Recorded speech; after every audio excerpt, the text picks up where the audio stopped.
पंढरपुर में एक भक्त हुए, उनका नाम था चोखो मेला। क्या नाम था? सब लोग सावधानी से इधर देखो, कोई आए जाए आप तब भी हमको ही देखते रहा करो, हाँ, ध्यान से कथा सुनो। तो चोखो मेला नाम के एक भक्त हुए पंढरपुर में। अच्छा, चोखो मेला जो है ये कोई मातृगर्भ से इनका जन्म नहीं हुआ। कई सारे ऐसे भक्त हैं हमारे भारत में जिन्होंने किसी माता पिता से जन्म नहीं लिया, ठाकुर जी ने उनको प्रादुर्भाव किया। तो चोखो मेला जी जो थे, इनका जन्म कैसे हुआ? देखो, प्रेम की अवस्था सुनिएगा। इनके माता पिता वे एक ब्राह्मण थे। तो विप्र कुल के दो दंपति दोनों नित्य एकादशी पर श्री पंडरीनाथ भगवान का दर्शन करने जाते थे। एक दिन की बात, पंडित जी के मन में आया कि हम श्री पंडरीनाथ भगवान का भोग लगाने के लिए कुछ आम ले चलें। तो आम लेकर के पंडित जी और उनकी घरवाली दोनों जब मंदिर जाने लगे, तो ठाकुर जी तो इतने प्रेमी हैं भक्तों के कि मंदिर तक आम लेकर के आए, तब तक ठाकुर जी से प्रतीक्षा नहीं हुई। भगवान एक ब्राह्मण का रूप धारण करके बाहर ही चले गए और बाहर जाकर के वो ब्राह्मण दंपति से कहने लगे, हमको बहुत जोर की भूख लगी है, हम बहुत दिन से भूखे हैं, आपके पास बहुत सारे आम हैं, इसमें से 2-3 हमको दे दो। अभी कुछ दिन पहले वृंदावन में मैं था, तो एक भक्त आया, वैष्णव आते मिलने। उसने कहा, महाराज जी, मैंने पहली बार सोचा कि मैं श्री जी को अमरूद का भोग लगाऊं, और मैं अमरूद लेकर के बड़े भाव से बरसाने जा रहा था। नहीं तो क्या हुआ? बोले, रास्ता में एक जगह टेम्पू रुका हमारा, ऑटो। इतने में महाराज जी बंदर आया और सबरे अमरूद फैला के और उनमें समेट करके भाग गए। और इतने सारे बंदर आए, सब लेके भाग, एक भी नहीं बचा। मेरा मन तो बड़ा खिन्न हुआ, श्री जी नाराज है मुझसे। मैंने कहा, अरे बाबड़े, श्री जी नाराज ना है, श्री जी से प्रतीक्षा ना है भाई कि तू ऊपर तक आवेगो, ऊपर अमरूद पधरावेगो, और कहीं ये बाहर खड़े पुजारी ने तेरे द्वारा दिए गए अमरूद बांट दिए तो श्री जी को तो भोग नहीं लग पाएगा। और ऐसा ही होता है, पुजारी जी को जो दे दो, पुजारी जी थोड़ी देर दिखा के और फिर सब में बांट देते हैं। तो श्री जी ने कही, इतने भाव से अमरूद लेके आ रहा हो, तो श्री जी ने अपनी गुप्त सेना भेजी, बोले बीचते ही हरण कर लाओ। और मैं सबरे अमरूद बंदर लेके भाज गए, श्री जी ने पा लियो, भोग लगा लियो। तो जब कोई बहुत प्रेम, बहुत आस्था, बहुत बहुत भाव से ठाकुर जी को कुछ चीज अर्पित करने जाता है ना, वो मंदिर तक पहुंचे नहीं पाता, उससे पहले ही ठाकुर जी स्वीकार कर लेते हैं। अब कभी ऐसी घटना घटे तो देखना, जबरदस्ती मत करना कि रबड़ी लेके गए और बंदर कोई दिखा रहे हैं दूर से, जे ले जाए तो हम समझेंगे कि हाँ भोग लगने को। जबरदस्ती नहीं, अपने आप ऐसी कोई योजना बने तो समझ जाना कि श्री ठाकुर जी ने पा लिया। तो भगवान पहुंच गए और दंपति के पास जाके कहने लगे, बोले हमको आम दे दो, बहुत जोर की भूख लगी है, आप इतने सारे आम लेके जा रहे हो, उनमें से 2-3 ही दे दो। तो विप्र दंपति ने सोचा, कोई बात नहीं, 2-3 आम इनको दे देते हैं, बाकी धो धा के फिर पंडरीनाथ जी का भोग लगा देंगे। लीजिए लीजिए भैया, आप लोग पाओ। अब जैसे ही ब्राह्मणी ने आम दिया, और चोखो मेला जी खूब जोर जोर से वो पंडरीनाथ भगवान जिस रूप में आए थे उस रूप में बढ़िया प्रेम से फल पाने लगे। लेकिन वो क्या करते, थोड़ी देर तो आम चूसते, पूरा आम नहीं पाते, थोड़ा सा उसमें छोड़ देते और फिर ब्राह्मणी की गोद में ही डाल देते। एक आम पाया, ये हैं श्री पंडरीनाथ भगवान। अब दर्शन हो गए पूरे, और ये असली चित्र है श्री पंडरीनाथ भगवान का। अब हमको ही देखो, कथा सुन। तो यही ठाकुर जी ब्राह्मण का रूप धारण करके गए, और महाराज आधे आधे आम चौंके और चौंक करके उनकी गोद में डालते जाएं। बेचारे ब्राह्मण देवता एक दूसरे, दंपति एक दूसरे को देखने लगे, बोले कि ये क्या कर रहे हैं? बोले कोई बात नहीं। दो चार आम पा करके और उच्छिष्ट छोड़ छोड़ करके उनकी गोद में ब्राह्मण तो चले गए। अभी दोनों दंपति सोचने लगे कोई बात नहीं, दो तीन आम बचे, इनको धो के पंडरीनाथ भगवान का भोग लगा देंगे, और ये जो आम ये हमारी गोद में छोड़ गए, इनको बांध लो, कोई जानवर या कोई जीव मिलेगा उसको दे देंगे, अभी इनमें आम बचे हैं, कोई जीव खा लेगा। जैसे ही दोनों आगे बढ़े तो ब्राह्मण तो थोड़े आगे चले गए, पत्नी धीरे धीरे पीछे आ रही थी। तभी उसको अचानक इतना भार लगने लगा, वो जो उसने झोली सी बनाई थी, इतना भार लगने लगा कि एक तरफ की ओर वस्त्र खिंचने लगा। जैसे उसने देखा मेरी झोली इतनी भारी हो गई, खोल करके देखा तो वहीं एक नन्हा सा बालक था, उसी का नाम पड़ा चोखो मेला। उनका नाम चोखो मेला इसलिए पड़ा क्योंकि भगवान ने आम चोख करके और गोद में मेल दिया, इसीलिए नाम उनका चोखो मेला। अब इनके कोई माता पिता नहीं है, ये ठाकुर जी ने इनको भेजा है, और ठाकुर जी जिसको भेजते हैं ना, वो निश्चित है कि संसार के भक्तों को पथ दिखाने के लिए भेजते हैं। हमने एक चीज अनुभव की भैया, अधिकतर भक्तों के चरित्रों में देखा गया कि उनका जन्म सामान्य हमारी तरह नहीं हुआ, कुछ ना कुछ अलग होता है। जैसे गोस्वामी तुलसीदास जी महाराज के लिए आता है कि जैसे ही उनका जन्म हुआ, जन्म लेते ही उनके 3200 दांत थे। बालक के दांत होते हैं जन्म लेते ही, तो गोस्वामी जी के दांत थे। और उनके परिवार और गांव के लोगों ने यह सोचा कि ओहो, इसके तो सारे दांत निकल आए, ये अपशगुन बालक है। अपशगुन मान करके उनको थोड़ा किनारे कर दिया, वही गोस्वामी तुलसीदास जी बन गए। सूरदास जी महाराज जन्म से ही अंधे हुए, उनके नेत्र ही नहीं थे। सब भक्त ऐसे नहीं होते, पर अधिकतर भक्तों के साथ कुछ जन्म से ही ऐसी स्थिति होती है कि जिसको संसार के लोग ये समझेंगे ये तो अपशगुन है, ये तो अच्छा नहीं हुआ। ठाकुर जी ने देखो उसके संग कैसा किया, अष्टवक्र, जन्म से ही 8 जगह से टेढ़े थे। ऐसी चोखो मेला। अब चोखो मेला को देख करके, उस बालक को देख करके ब्राह्मणी ने मन में विचार किया, अगर मैं इस बालक को लेकर के गई तो सब लोग पूछेंगे ये कैसे जन्मा, मैं सबको क्या उत्तर दूंगी, मेरी बात कोई नहीं मानेगा कि झोली में अपने आप आ गया। और इस भय से कि संसार के लोग क्या कहेंगे, उन्होंने उस बालक को एक सुरक्षित सा वृक्ष था उसके नीचे छोड़ दिया, उसको स्वीकार नहीं किया।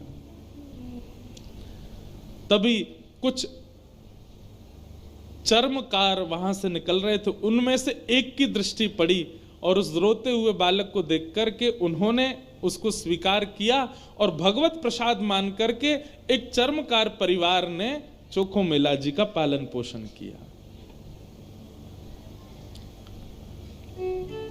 धीरे धीरे वो बड़े हुए। अब क्योंकि उनके माता पिता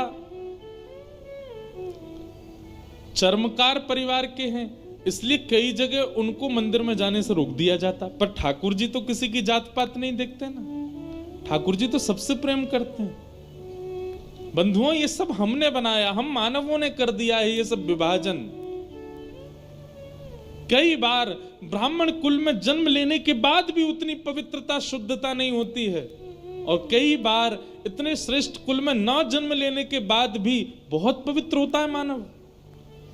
वास्तविकता यह है कि जन्म से हमारी जात पात नहीं होती है, हमारे स्वभाव से होती है, हमारे गुण से होती है, हमारे कर्म से होती है। सब लोग इधर देखो, ध्यान से सुनो। चोखो मेला जी अपने पिता के साथ में खेती बाड़ी करते थे। एक दिन खेती करते करते उनके मन में आया, इतने सुंदर सुंदर फल, इतने सुंदर सुंदर सब्जियां हुई हैं, मैं क्यों ना इन फलों को पंडरीनाथ भगवान का भोग लगाने ले जाऊं। तो उन्होंने क्या किया, एक केले के वृक्ष से खूब सारे केले ले लिए और एक झोला में बांध करके चल दिए। पंढरपुर से 12 किलोमीटर दूर उनका गांव था। जैसे ही पहुंचे पंढरपुर, इतने आनंद में भर गए कि उन्होंने विचार ही नहीं किया। बहुत लोगों ने रोकने का प्रयास किया कि इनको मंदिर में ना घुसने दिया जाए, ये अधिकारी नहीं है, लेकिन वो तो इतने भाव में आ गए कि वो घुसते ही चले गए। और जैसे भीतर पहुंचे महाराज, लोगों ने घेर करके चोखो मेला जी को पीट दिया, बहुत मारा, उनके वस्त्र फाड़ दिए, सिर में चोट लगी, हाथ में चोट लगी, पैरों में चोट लगी, सब जगह इतना जख्म दे दिया।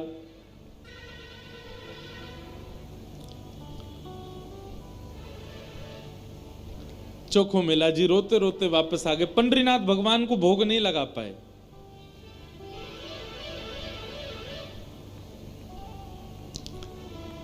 शाम का समय चोखो मेला जी अपने सब घावों को, जहां जहां से रक्त निकल रहा था, साफ कर रहे थे और गुस्सा कर रहे थे। बोले अब नहीं आऊंगा आपके पास।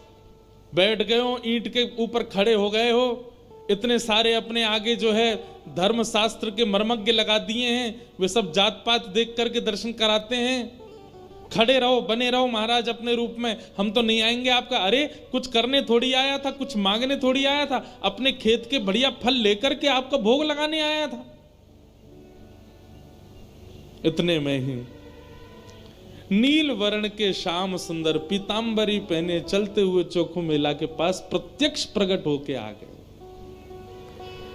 चल करके आए और चोखो मेला के पास आकर के गले में गलवैया डाल करके बैठ गए। ए चोखा, नाम ही भगवान उसको चोखा बोलते। ए चोखा, तू इतना उदास क्यों हो रहा है? बोले उदास? इतना पिटवाया हमको, हाथ पांव सब तोड़ ताड़ दिए हमारे, और अब मेरे घर आ गए हो, मेरे गले में गलवैया डाल करके बैठे हो। ये सब लीला क्यों करते हो आप? वहां क्यों नहीं रोका आपने सब पुजारियों को, पंडाओं को, ये सब ब्राह्मणों को? ठाकुर जी बोले देख चोखा, वे सब मुझे पूजते तो हैं, मेरी सेवा तो करते हैं, पर मुझको पाषाण मानते हैं, मुझको मूर्ति ही मानते हैं। और जो मुझे पाषाण मानता है ना, उनके लिए मैं पाषाण ही रहता हूं। उनके लिए ना मैं बोलता हूं, ना मैं हंसता हूं, मैं बस एक टक खड़ा रहता हूं, ना मैं खाता हूं, ना मैं पीता, कुछ नहीं। तू तो मुझे पाषाण नहीं मानता ना, तू तो मुझे साक्षात ठाकुर जी मानता है। इसीलिए तो अपने अपने अपने बगीचे के फल लेकर के मेरे पास आया। वहां बहुसंख्यक पाषाण मानने वाले लोग हैं, इसलिए मैं उनके सामने बोला नहीं। एकांत में जब तू आ गया तो मैं तेरे पास आ गया। चल चोखा, अब तू मुझे अपने आंगन के फल खिला दे। अब देखिए, ना धर्म है, ना अर्थ है, ना काम है, ना मोक्ष है, केवल प्रेम है चोखो मेला के पास। अपने हाथों से सुंदर छिलका उतार उतार करके श्री पंडरीनाथ भगवान को अपने हाथ से खिला रहा है चोखो मेला, जिसके लिए कहीं ना कहीं हम लोग प्रतिबंधित कर देते हैं कि भगवान को सब नहीं छू सकते। वो खुद अपने घर में बैठा करके ठाकुर जी को खिला रहा है और ठाकुर जी पा रहे हैं।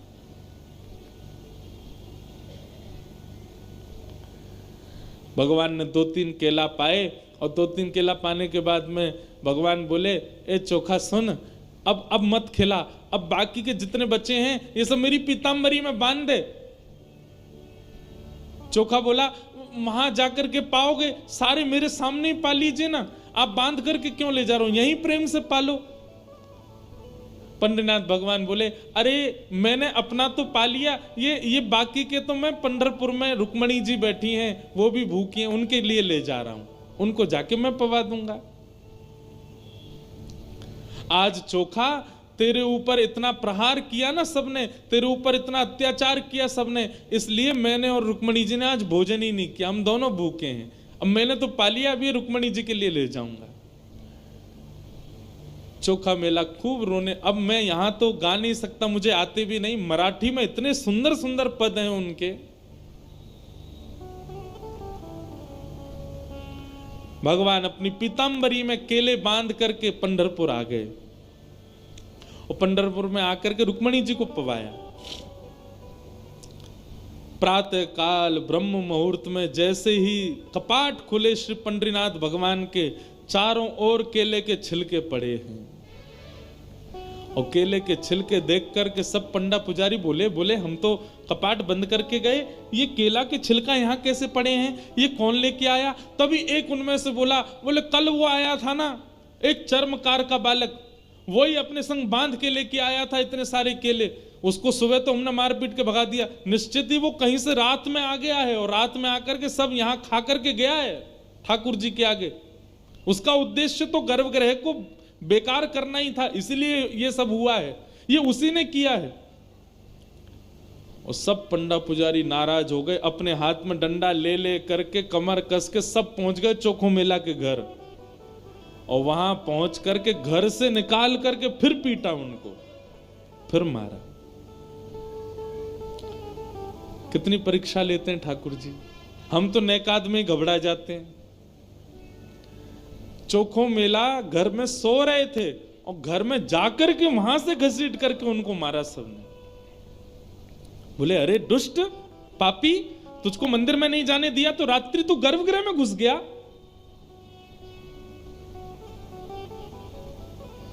चोखो मेला पिटते रहे, नेत्रों से आंसू बहाते रहे, जय हो पंडरीनाथ, कैसी लीला करते हो, सुबह पिटवाते हो रात में आकर के खा जाते हो मेरे हाथ से। लेकिन अब की बार श्री पंडरीनाथ नाराज हो गए।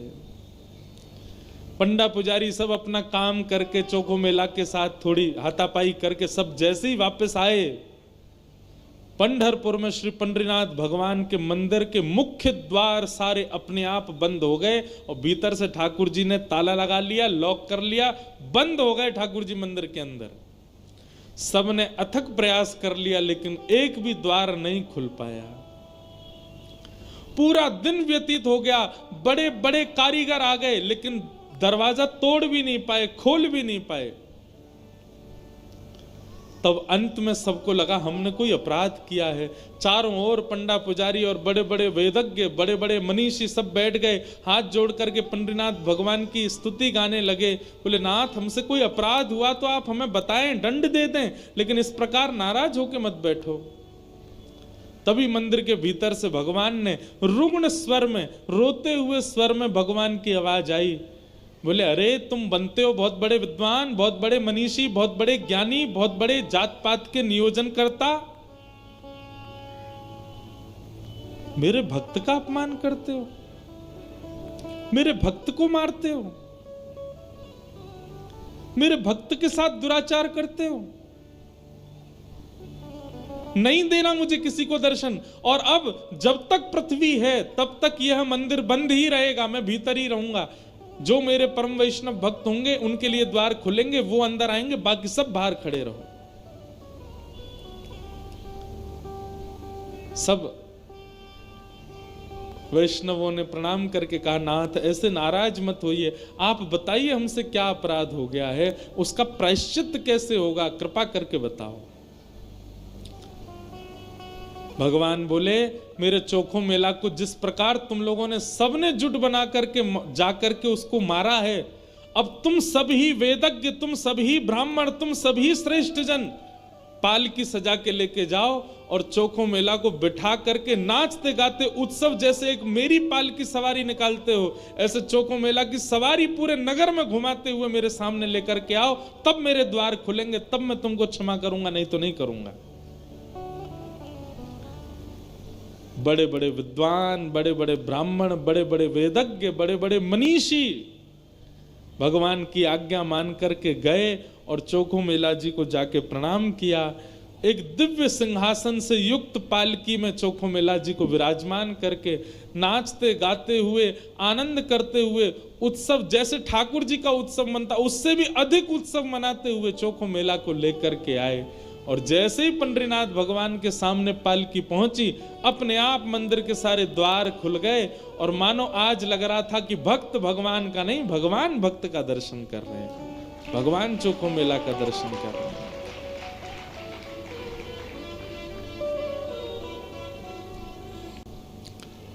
प्रेम बड़ा है, ज्ञान बड़ा नहीं। ज्ञान आवश्यक है, वैराग्य आवश्यक है, सब कुछ आवश्यक है, पर प्रेम प्रधान है। प्रेम के बगैर कहीं ना कहीं आप ठाकुर जी से दूर ही रहोगे।